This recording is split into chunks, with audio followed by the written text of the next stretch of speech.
let's start where the bees start, with the first flower of spring, the pussy willow. The bees are out early in the springtime and early in the day gathering pollen or nectar from whatever flowers appear. Now, you know, there are about 5,000 bees to a pound and about 6 to 8 or 9 pounds in a hive. That means 30, 40, even 50,000 bees. And here's the brood chamber.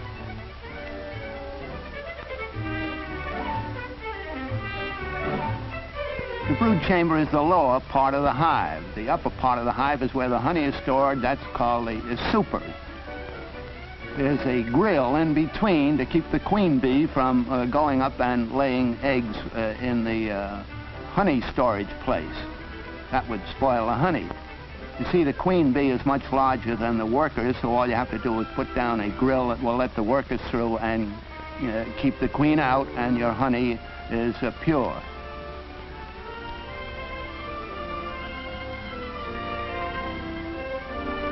Now, bees are known as industrious insects. We say as busy as a bee. Now, here's the head of a worker with the antennae. The antennae are very useful for detecting odors, and odors are very important in the life of a bee. And this is the eye of a bee, very much magnified. It has 2 compound eyes with thousands of lenses in there. And it also has 3 simple eyes, by the way, and with all those 5 eyes, the bee can't close a single one of them. It has to sleep with its eyes open. Now, here are some of the brood cells. There's an egg. It looks like a little feathery plume, doesn't it? And this is a bee larva.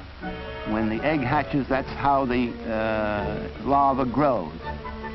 And the larva lives for 5 days in a cell and then spins a cocoon for itself inside a cell, and then the cell is capped open. 12 days or so later, the larva hatches into an adult bee. Here are some of the larvae in the cells. There's the egg on the left and the larva on the right, and that growth takes place in 5 days. The larva is about 1,500 times as large as the egg, so you can see that a lot of feeding went on in that time. The nursery attendants do the feeding. They sometimes feed a larva 13 or 1,400 times a day. Now, there's a larva that's about to hatch. I mean, it has spun its cocoon, and now it is an adult bee and is working its way out into the body of the hive. If it can't get out by itself, some of the nursemaids come and help it. They clean it off and show it how to work around the hive. A young bee doesn't leave the hive for 10 days or 2 weeks after it comes out of the cell. It does domestic work, so to speak, including making wax, which is a hard job and one that is delegated to the younger bees. A bee, it takes bees about 6 times as long to make a pound of wax as it does for them to make a pound of honey. Now, there are street cleaners in the hive, and here you see them working at their jobs, cleaning out the hive. And here's a bee that's in the ventilating system. It's waving its wings at the door of the hive to create a breeze in the hive. Now, it waves its wings about 200 times a second. And to cool the hive in summer. In winter, it will do waving of that kind inside the hive to develop heat, to keep the hive warm. Now, here's a bee gathering pollen. Pollen is the dust that's on flowers, you know, and it packs it away on its hind legs. Here's a hind leg with the pollen packed on it. It's like a basket of hairs there, and it's very ingenious. Now, if you watch those bees going in there, you'll see that one going in with its hind legs packed with pollen. There goes another one. You can really see them if you stand near the entrance of a hive and watch the bees go in. Those that have the pollen will really stand out. Of course, going from flower to flower covered with pollen this way, the bees help to fertilize our blossoms, and so we get our fruits and berries. Bees are very useful to farmers. Now, the lower part or brood chamber of the cell is a very busy place. Eggs are being laid by the queen. and the workers are rushing around. Here the professor is going to try a little stunt. That's sugared water there, and of course a bee will find it sooner or later, and the sugared water is something they love. It saves them trouble in making honey. And the professor marked that bee with white on its back. Now we'll follow the bee to the hive. There it is, going right in the middle of the throng there. And it has found what it is the equivalent of a gold mine, a lot of sugared water, and it's rushing around now, very active, letting the other bees smell it, and its activity means, come on boys, there's plenty more where this came from. Now, that's the way one bee tells another that it has come upon something good, and that the other worker bees should rush out and find this source of supply. There's still our marked bee. Now the other workers will go out, and having that smell, there they go, having that smell fresh in mind, they will fly about until they come to this gold mine, and here they've found it and are making profit there.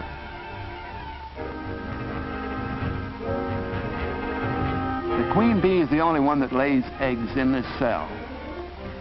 Here are workers at another feast of sugared water, but there's an intruder, that wasp there.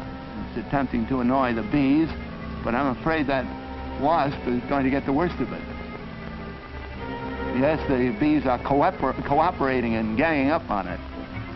Cooperation, by the way, is the secret of success of the hive. Well, here's cooperation of a different kind. I've seen to be a couple of ants that work on a bee there. Ants are among the worst enemies of bees. If they get into a hive, that hive is usually doomed, because the ants run all over it and destroy everything in there.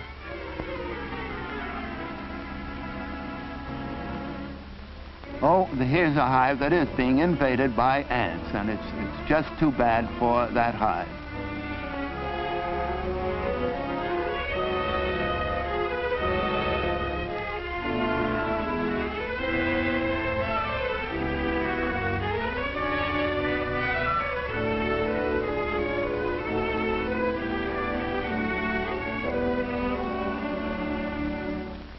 Well, here's a queen bee, and it's laying an egg in a queen cell.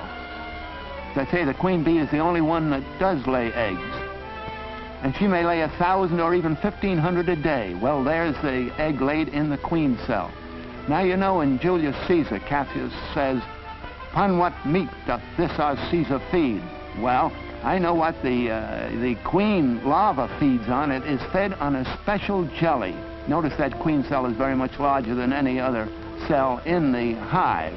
And when the larva is hatched, it's just the same as any other larva, but then the workers feed it on what is known as royal jelly, and that's what makes this ordinary larva develop into the much larger queen, and the only egg-laying machine in the hive. Now there's a young queen about to gnaw its way out of the cell, and the first thing it will do will be to go looking for other queen cells and to puncture them so that the young queens won't come out. And if one has come out, these queens get into a fight, because there can be only one queen to a hive. Now here are two young queens in a fight, and it will be fatal to one of them. Queen has a sting but never uses it except in battle with another queen.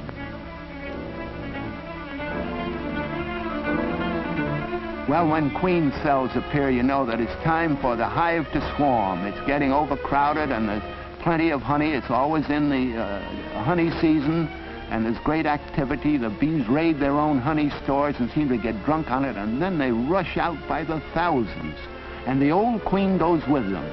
And after buzzing and flying around, they alight on a branch of a tree or a post or someplace like that, thousands and thousands of bees. They're very gentle. You can handle them even with your bare hands if you want. I have, I know.